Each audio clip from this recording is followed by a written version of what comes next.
this video was sort of a response to this other video that I saw about these YouTubers that were facing backlash for refusing to speak about the events that were happening in Palestine over the past few weeks.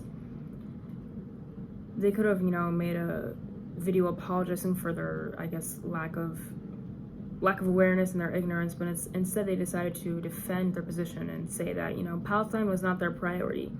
They had other social justice issues that they cared about more, and that if you wanted to watch pro-Palestine content or, see pro-Palestine posts on social media, you could just go to a different creator or, influencer or whatever person, just somebody else, because they were not going to really be doing that because they didn't care that much about the issue. And I think they made some pretty good points about how performative activism typically arises in the first place because people are talking about issues that they don't really care about, like, at all. No one cares about every single social justice issue. And I feel like when they said it, it was obvious, and when anyone else says it, it's also very obvious. But I guess for some reason, when a movement becomes, I guess, very popular, almost too popular for its own good, I guess that fact that human beings naturally have priorities in life is somehow thrown out the window. And I mean, when I say priorities, I understand that, popularity is a good thing for a social movement. I mean, that's what drives and forces almost the individuals that are empowered to make the necessary changes, and these changes are definitely necessary. That is for sure true. At some point, what happens is that these movements catch too much steam, and what was first productivity and efficiency somehow turns into judgment, anger and shame directed towards people that somehow can be unrelated to the issue. And I guess we see that online with, these arguments about who's not doing enough for the movement and whatnot. We also see it in person. There's a fine line between a protest and a riot. And, sometimes that fine line isn't crossed intentionally. But regardless of intention, when it is crossed, there's a problem. And I think that's when the harm of the movement starts outweighing the benefits. I mean, I think that brings us back to the whole performative activism debate and everything. And, a lot of the discourse on it focuses on, why it's such a bad thing, how to prevent yourself from doing it, how to call out other people that do it, and, don't do this thing bad. And I would agree that it's definitely a negative. I would avoid it. But it's also sort of an inevitable consequence of our, I guess, modern culture of how activism has sort of become a soft requirement to become present on social media in a impactful way. And I think that's where the major problem is, because we only see that same energy directed towards these issues that go viral. And that is not to say that something like Free Palestine or Black Lives Matter doesn't actually matter. It's just to say that other movements also matter, but don't necessarily have that same following. So there isn't that same, I guess, anger directed towards people that do not care about it. I'm sort of reminded of this ad they used to play in my area on YouTube. It's a child world hunger ad, and basically, how it plays like 3 seconds of the video before you get to skip it. So basically, before you got the chance to skip the video, it would say 1 in every 7 children, go to sleep hungry or something like that. It was literally perfect timing. You got to hear that, that stat, and you got to choose whether you would skip the ad or watch it through. So I skipped the ad like most people would, skip the ad. I skipped it for maybe like 15-20 times before I eventually watched it for the first time. And when I did watch it, it's kind of what you expect, it goes on about, how you can stop this, and if everyone chipped in, $1 or something, this could be easily solved, why isn't, anyone doing this, blah, blah, that type of thing, and they give their website and how to donate and everything like that. And I looked through it and I did not donate, but I sort of, went back to watching my YouTube video. Like, I had never heard of that global issue that was literally plaguing our whole world right now.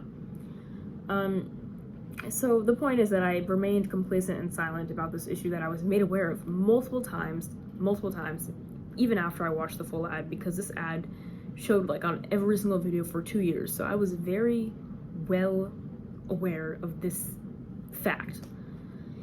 And for some reason, I still don't really have much of a motivation to do anything about it, you know?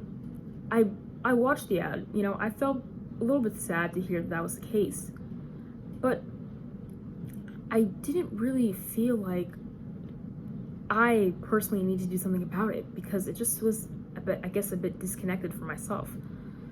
And I guess I would imagine that if people feel that way, like I felt the way about world hunger, I would imagine that other individuals feel the same way about maybe Palestine or Black Lives Matter or something like that, or not Palestine the country, but Free Palestine movement. So, but I guess the only difference here is that world hunger was a very popular hot humanitarian issue before social media activism really popped off. World hunger has actually been declining for decades because of so much, I guess, attention brought towards it. But it's actually been recently increasing because of climate change. Except you probably haven't heard much about it because people aren't really talking about world hunger that much anymore. But it's still happening every day. It's a thing. You're just not really aware of it because it's not on the news every day. You know, reporting about world hunger has decreased, even though it's still a very prevalent issue to this day. It just does not have that same attention and support that it did before. So, I mean, if we go back to 2020, after the death of George Floyd, Black Lives Matter, the movement sort of became very widespread again. It had like a bunch of moments that it, you know, picked up a lot of support, but I think this is the biggest it's ever been this past year. There was this thing, I guess, Blackout Tuesday, where people were posting black squares in solidarity of the movement. I'm not really sure exactly why that was chosen, because it's a black square, I don't know. But that was a thing. And a lot of people had a problem with it, and rightfully so. I mean, it drowned out a lot of the, you know, black resources and voices that need to be heard at that time. So I would agree, yeah, if somebody posted a black square on their Instagram, that looks pretty performative, especially if they didn't do anything else. You know, that makes sense to me. I would agree with that. We still have to return to the same question. You know, let's say this person, maybe they're an influencer, maybe they're not an influencer. I guess it doesn't really matter, honestly. But I guess the effects of this is, I would say, catapulted when this person has a large following. But let's say some person, you know, they understand BLM they understand why BLM exists. They support the movement, but they don't really care. And when I say care, they don't really have the motivation to go to that World Hunger website and actually donate and post it online and talk about it 24/7. They don't have that motivation and caring enough to do that. So I guess this person has 3 different options. Their first option is to remain totally silent and hope it goes away. And they will probably get backlash for that, especially if they're an influencer. They'll probably get a lot of hate for remaining silent on a very popular social movement. So that's option number 1.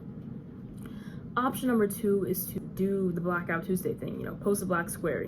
At least I did something. It's, you know, pretty low effort, low to medium cost, small benefits. I guess it shows that you're at least aware that this is existing. You're not completely just pretending that this is not a thing that everyone is talking about right now. So I understand that's why people would do that. Okay. And I guess the third option is to become a real ally, maybe go to a real life protest, maybe organize your own protest, maybe even contact local resources in your community to make some real on the ground change. That's what real activists do. I mean, I think that's what they do. So what we're trying to get people to do is the third option: become real allies and activists for, you know, these movements that, you know, get a lot of support. And okay, fine, let's say that's the right thing to do. Maybe that is the most morally righteous thing to do in this scenario. But let's say that's correct. But would you expect this person to become an ally for every single social justice issue that they come across, regardless of its popularity, and put a significant effort into championing this cause so as not to look performative? Would you expect this person to do that for everything they come across? Because if that's the morally righteous thing to do, I would assume that same energy should be kept towards every single issue, even if it isn't popular. I mean, for example, world hunger isn't really a very widely spoken about. I shouldn't say it's not popular. I mean, it's a popular issue that everyone knows that exists, but there isn't really a hashtag or a trend that's associated with talking about it. I don't see people on Twitter talking about world hunger 24/7. Clearly, one is being talked about much more than the other. But what is the difference here, I guess? People are still suffering regardless, but I guess because one is a hashtag, you expect everyone to talk about it, but the second one, world hunger, because it's not a hashtag, it's okay if you don't care about it. Is that the message that we're sending here? I'm just confused by that, honestly. And I feel like there's really only two real conclusions here. You either have to be okay with the fact that people will remain silent on issues they do not care about, or don't care enough about, I should say. I feel like people care a little bit about things, most things, but not everyone cares enough about something to actually do something meaningful. So you either have to accept that they might just remain silent in that case, or you have to accept that the activism may become or look performative, in the sense that it's lazy, it's a black square, it's a retweet, it's a like, something like that, because they simply don't have enough, they don't care or have enough passion in order to actually do something real that's can actually make a difference. We can't just bend the rules because it's a hashtag, it's a viral moment or whatever, because for every movement that goes viral, there's thousands of other ones that don't, just for no reason at all. They just don't sometimes. But that doesn't mean they don't deserve the same amount of help that the ones that do get viral receive. To be honest, if what we really care about is results here, there is a diminishing utility when it comes to supporting these very, very popular social movements.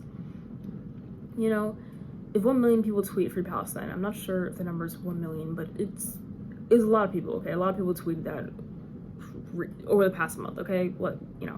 So if 1 million people tweeted Free Palestine, your additional tweet is not really making a big difference. It's a marginal difference that's making. It's just a drop in the ocean. And that is not to discourage you from doing it if that's what you care about. If you care about Palestine, if that's something that you care about, you should do that. It's more so to encourage people that do not care about it or care about it less to maybe focus their energy on things that they do care about instead. And that could maybe be something that's popular, or it might not be. It doesn't matter. The point is that I think if everyone focused on what they actually care about, we get a lot more done instead of everyone just focusing on what everyone else is focusing on. I guess another solution is that everyone can just care more about everything, and I would agree that totally works. That's a great solution, but let's just think about the here and now. I understand why people will, get very sensitive about these issues. There's not really a perfect time to really talk about this. The climate is always so sensitive. There's always another movement to come, and always another, I guess, humanitarian issue or social issue that needs our support. And I agree, I get that, but I don't think it's really that effective to judge and shame people that choose not to speak on it, or don't know enough about it, or choose to focus their energy on other topics. So yeah, take it or leave it, I guess.